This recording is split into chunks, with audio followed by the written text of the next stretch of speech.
Buenas, Dios les bendiga a todos. Estamos felices, Dios nos ha bendecido, Dios ha impartido gracia, ha impartido bendición y nos alegramos. Bendigo tu vida, bendigo tus días, bendigo esta hora, bendigo este momento, bendigo este canal, bendigo esta oportunidad que nos permite llegar a ti. Soy José Joaquín Macías Ramos y soy ministro de Dios por muchos años. Y quiero compartir con usted algo más. Hemos ido todos estos días hablando o bosquejando algo sobre finanzas, sobre lo que es la escuela de empresarios. Cuando nosotros hablamos de este tema tenemos que considerar algunos aspectos importantes. Uno de ellos que debemos tener muy en cuenta es el tema del dinero.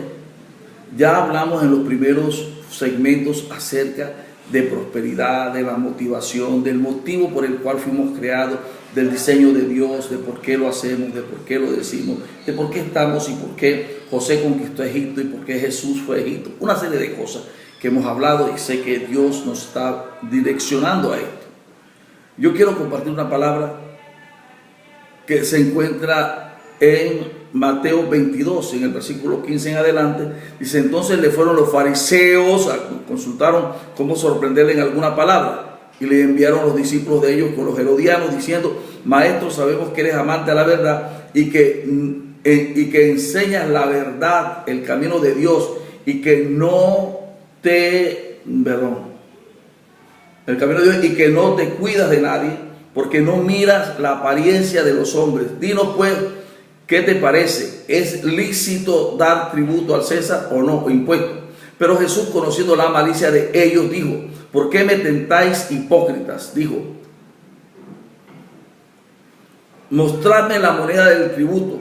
Y ellos le presentaron un denario. Entonces él dijo: ¿de quién es esta imagen y la inscripción? Y le dijeron: del César. Y él le dijo: dad pues al César lo que es del César y a Dios lo que es de Dios. Y oyendo esto se maravillaron y dejándole se fueron. Qué interesante es la historia. Estamos hablando de impuestos. Israel estaba gobernada por Roma. Las leyes de Roma, los impuestos, los aranceles eran tan grandes y Israel se sentía mancillada y explotada financieramente. Esto ha sido una motivación por la cual Dios se mueve en favor de su pueblo. Si usted recuerda, cuando en Egipto, dice la Biblia, dice las Sagradas Escrituras, que Dios le dijo a Moisés: he visto la aflicción de mi pueblo, como el egipcio lo aflige, y dice: y he descendido para sacarlo de allí. Dios te quiere sacar, Dios me quiere sacar, Dios nos va a sacar de cualquiera de las situaciones difíciles que tengamos en cuanto a las opresiones financieras. Recuerda que Dios está interesado en sacarte. Jesús dijo: si vosotros, siendo padres malos, sabéis dar buenas dádivas, ¿cuánto más vuestro Padre Celestial os dará a vosotros todo lo que necesitáis? Ahora, observe algo bien interesante.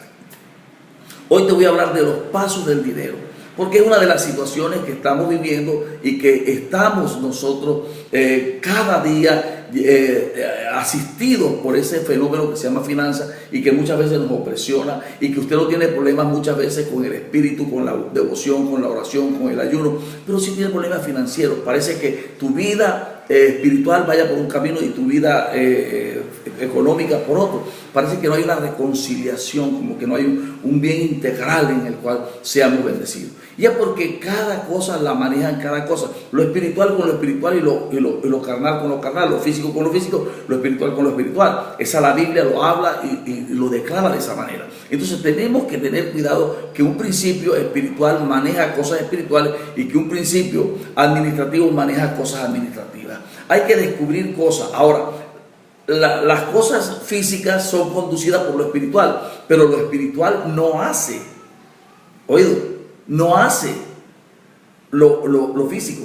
Lo espiritual motiva y la voluntad cede ante lo espiritual si el que lo dice o el que está dispuesto a hacerlo está en acuerdo y lo pone por obra. Si no, la verdad espiritual sigue siendo verdad espiritual, créala o no la crea la persona, hágala o no la haga la persona. La verdad espiritual es verdad espiritual y no deja de ser, nunca va a dejar de ser. Entonces tenemos aquí lo siguiente. Tenemos que En una oportunidad Jesús dijo, ¿cómo tú puedes servir a dos señores? No se puede. Y habló de señores y habló de la riqueza y de Dios. No puedes servir a Dios y a las riquezas. Aquí habló de que tanto las riquezas como Dios son señores, o las riquezas pueden entronarse en tu vida como si fuera un señor. Fíjese y observe y considere lo que le voy a decir. Las riquezas te dan algunas cosas o te proporcionan momentos en función de algo que Dios te quiere dar. La riqueza no te los da, sino que te permite entrar en ello. Por ejemplo, tener amigos, tener influencia, tener cosas, tener solvencia y tener posicionarte en una esfera social, puede ayudar, puede hacer creer que eres bueno cuando tus dádivas son manifiestas, y una serie de cosas que hacen de tu ego una imagen, y te crean una imagen psíquica, psicológica y aún social. Pero Dios no te va a dar la paz como el mundo te la da. Dios te va a cambiar a ti.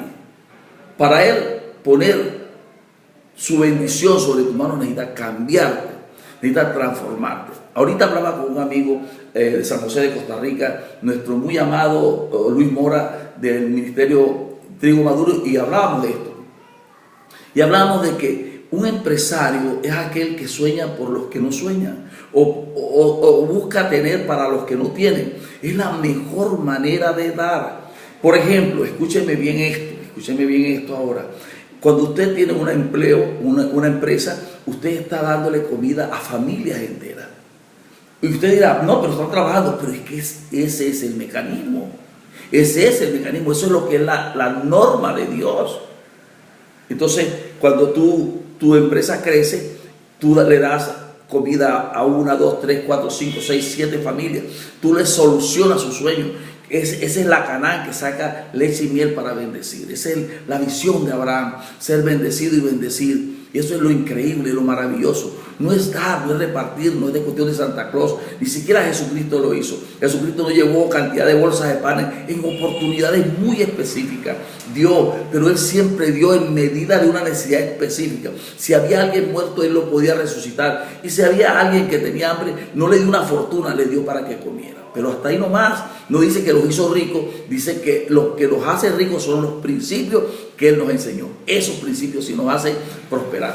Entonces, rápidamente te voy a hablar de los pasos del dinero. Primero, cuando las sociedades inicialmente se establecen, cuando el ser humano se establece como tal, lo primero que hace es un método, un mecanismo que se llama trueque, que era el intercambio de mercadería. Unos se daban, tú tenías arroz y el otro tenía manteca de puerco, de cerdo, y entonces se intercambiaban y ya tenían la oportunidad, el uno tenía sal. Bueno, ok, pero un día esos procesos van evolucionando, y el hombre va buscando métodos de cómo apoderarse de los otros hombres, de los menos favorecidos. Y entonces los feudos se apoderaron de la sal. Y entonces pusieron a trabajar a la gente, y con la sal pagaban lo que de ahí viene la palabra salario. Una porción de sal equivalía a una función, a un trabajo, como hoy tenemos lo que es el salario y el dinero. Entonces aquí comenzamos con el primer paso, los primeros pasos, los procesos más rudimentarios. Fue el trueque, y luego del trueque vino el salario. Después del salario empieza y se crea un sistema comercial, y entonces aparecen los metales, que fueron fundamentales. Y en los metales se comienza a imprimir monedas con las cuales se podía hacer transacciones comerciales. Las monedas más antiguas eran de oro. Y allí la persona circulaba el oro en medio de nuestra sociedad, en medio de nuestra gente. ¿Qué aconteció con todo esto? Que luego que el hombre extrajo y se estableció de que el oro era de propiedad del Estado, que como era para monedas, era un metal destinado a manejar las finanzas de una nación, entonces era prohibido que alguien lo tomara como sí. O sea, el subsuelo es del Estado, no es de los seres humanos. Tú compras el suelo, pero no el subsuelo. Los yacimientos que hay ahí pertenecen al Estado, no a ti.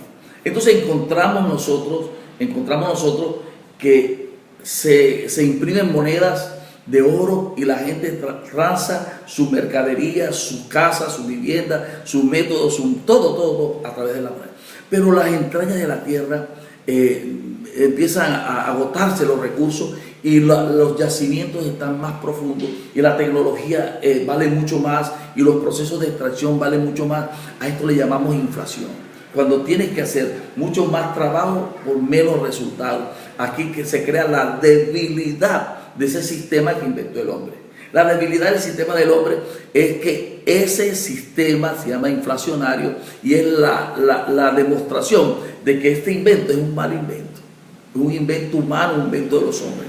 Entonces, si yo tengo un producto y ese producto hoy lo encuentro a 20 metros de la superficie del suelo y necesitamos unas palas, unas garlanchas, unas cuestiones y sacamos ahí, y bueno, qué bien, hay abundancia. Pero cuando está a 200 metros y 300 metros bajo la superficie del suelo, entonces ahora necesito más inversión, más trabajo, más tiempo, más de todo, por menos cantidad. Entonces esa proporción, ese desequilibrio crea lo que llamamos nosotros, en términos muy actualizados, la inflación. O sea, la pérdida de la mano de obra y el aumento de los valores. Entonces la moneda ahora vale más extraerla, entonces se hace más pequeña, y entonces de que habían las morrocotas, de la moneda empieza a ser más pequeña, más pequeña, más pequeña, y eso es lo mismo que llamamos nosotros inflación. Entonces, menos oro vale más, menos oro vale más, hasta que un día dijeron no podemos trabajar con el oro. Y agarraron todas las monedas, las recogieron, las volvieron lingotes y las almacenaron en lo que llamamos ahora Banca Mundial. Y se hicieron los grandes depósitos como un respaldo del oro. Porque ya no se podía tener la monedita, tendría que ser un ápice, 1 gramo, 10 gramos de oro para poder transar. Monedas demasiado diminutas, entonces se llevan y entonces se convierten en una representación bancaria. Observa esto. Empieza y entonces busca un metal mucho más barato, que es la plata. Y hacen lo mismo, y hacen el mismo proceso, la misma debilidad, en la misma situación, y obviamente tienen que retirarla del mercado y convertirla en lingote, y hoy vale una fortuna la plata. Y luego viene el níquel, que también pasa el mismo proceso, luego el cobre, y hoy tenemos una moneda que es un proceso de unas aleaciones metálicas muy devaluado. Ya no tenemos plata, ya no tenemos oro, desapareció de nuestro bolsillo y el Estado se apoderó de ello. Se apoderó de todas las riquezas del planeta. ¿Qué tenemos ahora? Ahora tenemos un grave, impresionante problema. Y ese problema es que vamos a tener que hacer un cambio de los metales al papel. Porque ahora lo que tienes vale menos y lo que quieres comprar vale más. Ahora te colocan un papel que se llama billete. Y ese bendito billete, que es un papel de seguridad, que lo falsifican, que es tremendo y cada día vale menos. Por ejemplo, para los que están ahora en este 2019, vemos que nosotros encontramos en Venezuela una moneda que no vale nada, literalmente no vale nada, como pasó con Argentina, como pasó con Bolivia, como pasó con Perú, como ha pasado con muchas naciones donde la inflación ha sido galopante y donde las monedas pierden total valor. Encontramos nosotros que después del billete, entonces el Estado se inventa un nuevo invento, perdóname la redundancia, y es el cheque. Es un papel de menos calidad, y tú tienes que pagar ahora el talonario, la corrección monetaria, el 4 por mil, todos los impuestos habidos y por haber, y ahora compras, y con lo que compras tienes que pagar, o sea, tienes que pagar el talonario, tienes que pagar, y ahora las cosas valen más. ¿Por qué? Porque con el cheque, como la inflación es tan grande, con el cheque ya es como un billete del valor que tú le quieras poner, dependiendo de la cantidad de dinero que tienes en el banco. Si tú puedes tener un chequecito de 1 millón, 10 millones, 100 millones, 500 millones, sí, cualquier transacción, porque no hay moneda para trasladar, porque la moneda serían maletas y maletas y maletas de billetes si lo pagáramos en billetes las transacciones. Entonces, imagínate un comerciante, un empresario pagando 20.000 millones de pesos que vale el container, 50 de su mercancía, tendría que llamar camiones y camiones de billetes. Por eso, obviamente, se justifica, pero la gente no se da cuenta que se le está acabando las finanzas, se están destruyendo las finanzas. Y el hombre cada día tiene menos. El siguiente paso después del cheque viene un plástico, porque la papelada que había en los bancos, la cantidad de papeles que representaba las cuentas bancarias, tenía loco, porque el papel también se agota, porque es un recurso que se tiene que reconsiderar, se tiene que volver a sembrar árboles, y se hace, el papel es costosísimo. Entonces, ¿qué sucede? Se recurre al plástico. Y entonces te entregan una tarjeta de débito y con ella tú no tienes que gastarla, porque sino para electrónicamente. Y entramos al plástico y a lo electrónico, a lo cuántico, a lo virtual. Interesante, nos quedamos sin plata.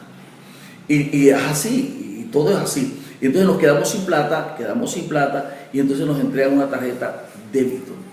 Pero la gente ni la tarjeta débito nos sirve. Entonces se busca una tarjeta crédito, que es la representación de oro, la riqueza que tiene el Estado, porque se apoderó de todo, porque se volvió dueño de todo, pero no lo sabe manejar, porque el oro y la plata es de Dios y el único que lo sabe manejar es Dios. Entonces resulta de que prácate, se daña todo y se hace la tarjeta crédito, y hoy tenemos no solo eso, sino la moneda común europea, y prontito, porque yo no sé, usted busque el Bitcoin, que es terrible, ya ni siquiera se negocia, ni siquiera se comercializa con dinero, sino con algunos yacimientos minerales no explotados en el subsuelo. Entonces un Estado trabaja con una moneda virtual que se llama Bitcoin, ahora cualquier otro nombre tendrá en otras naciones, pero aquí tenemos un problema grave, porque venimos para la marca de la bestia. La Biblia dice que en una hora, Apocalipsis dice que en una hora el dinero de todo el mundo feneció. Ahora, déjeme decirle algo. Es tan terrible el Estado, es tan terrible lo que ha pasado en el mundo, es tan cruel que todas las naciones del mundo están hipotecadas. Estados Unidos debe, Argentina debe, Chile debe, todo el mundo debe. Y yo digo, si todo el mundo debe y todo el mundo está en bancarrota y todo el mundo está en deudas, entonces, ¿dónde está el dinero? ¿Dónde están las riquezas de este planeta? Están escondidas para el último gobierno, que será el gobierno del anticristo. Prohibir comprar y vender, porque el dinero desaparece. Amigo, esta es la verdad para un empresario. Un empresario, escúchame empresario, usted paga los impuestos, que es lo que Jesús dijo aquí. ¿De quiénes son los impuestos? Del César. ¿Quién inventó esto? Él tomó el denario, que era la moneda de un día de trabajo. Imagínese un billete de $100. Él pregunta, ¿de quién es esta imagen? De Franklin. ¿Sí? Y darle a Franklin lo que es de Franklin y a Dios lo que es de Dios. ¿Qué quiere decir? De Dios es el oro y la plata. Hay una lucha comercial. Si tú solo le das al César, el César te llevará a la crisis más cruel que él está viviendo. Tú serás parte de su cruel crisis. Pero si tú le das a Dios lo que es de Dios, así como tú pagas peajes, tú pagas por las carreteras de este país, manejar, tú pagas por la luz, por el teléfono, por esto, todo, incluso tú pagaste por el procesador que tiene donde me estás viendo, por el iPad, el computador, tú pagas el internet, todo lo pagamos, pero a Dios, que nos dio la vida, que nos dio todo, y que es el dueño del oro y de la plata, es el que crea los principios de éxito y de bendición y de prosperidad. Y para terminar te lo digo, un caso histórico en nuestros tiempos contemporáneos, a nuestros días, es Israel. Israel fue sacada de su nación durante 2000 años, y en el año de 1948 ellos creyeron en la tierra, ellos amaron la tierra, ellos ofrendaron, diezmaron para su tierra, ellos dijeron lo que Dios dijo: nosotros somos gobernados por el cielo y no por los hombres, y las leyes del cielo los trajeron, lo devolvieron. En el año de 1948 se le da nación, se le da tierra, y ahí están. Hoy son una potencia mundial, y hoy podemos decir: donde hay dinero hay judíos, y donde hay judíos hay dinero. ¿Por qué? Porque los principios del gobierno divino son más poderosos que los principios del gobierno de este mundo. Que Dios te bendiga. 19 minutos de bendición. Te quiero mucho. Recuerda, el oro y la plata es de Dios. ¿Cuál es tu modelo? quién te gobierna. Hoy los impuestos de tu nación, el 70% de tu ganancia se la tienes que entregar al Estado. Entiéndeme eso. Sé pronto para oír, averíguate, indaga. Y muchos de los empresarios, con muchos de los rodillos, tienen que tener doble contabilidad y tienen que evadir impuestos. ¿Por qué? Porque no pueden vivir con la ganancia. Que Dios te bendiga. Chao, chao. Que Dios te bendiga mucho.